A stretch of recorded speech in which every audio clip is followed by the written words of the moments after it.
Numbers chapter 23. And Balaam said to Balak, Build for me 7 altars, and prepare for me 7 oxen and 7 rams. Balak did as Balaam had spoken, and Balak and Balaam offered on every altar a bull and a ram. Balaam said to Balak, Stand by your burnt offering, and I will go. Perhaps the Lord will come to meet me, and whatever he shows me I will tell you. And he went to a high place. God met Balaam, and he said to him, I have prepared 7 altars, and I have offered on every altar a bull and a ram. The Lord put a word in the mouth of Balaam, and said, Return to Balak, and thus you will speak. So he returned to Balak, who was standing by his burnt offering with all the princes of Moab. Then Balaam uttered his oracle, saying, Balak has brought me from Aram, the king of Moab, from the mountains of the east, saying, Come, curse Jacob for me, and come, defy Israel. How will I curse whom God has not cursed? Or how will I defy whom the Lord has not defied? For from the top of the rocks I see him, and from the hills I behold him. There the people will dwell alone, and will not be counted among the nations. Who can count the dust of Jacob, and number the 4th part of Israel? Let me die the death of the righteous, and let my last end be like his.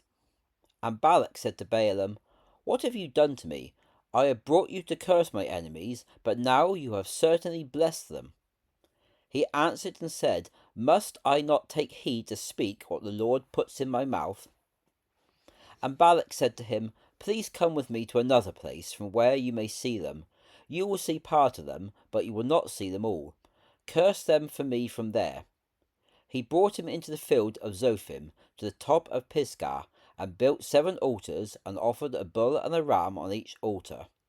He said to Balak, Stand here by your burnt offerings, while I meet the Lord over there. The Lord met Balaam, and put a word in his mouth, and said, Go again to Balak, and thus you will speak. When he came to him, he was standing by his burnt offerings with the princes of Moab. And Balak said to him, What has the Lord spoken? And he took up his parable, and said, Rise up, Balak, and hear. Listen to me, you son of Zippor. God is not a man that he should lie, nor a son of man that he should repent. Has he spoken, and will he not do it? Or has he spoken, and will he not make it good?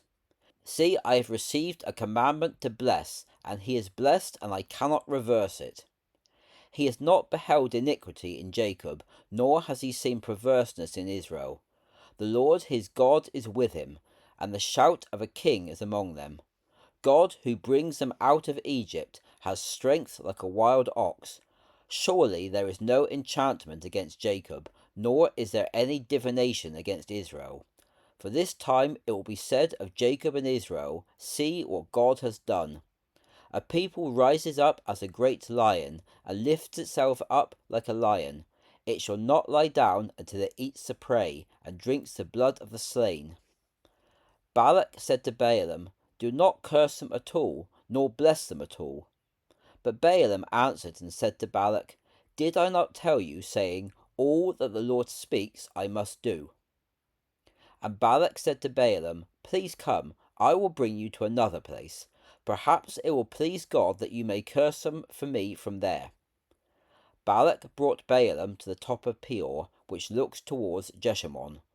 Balaam said to Balak, Build for me 7 altars, and prepare for me 7 bulls and 7 rams. Balak did as Balaam said, and offered a bull and a ram on each altar.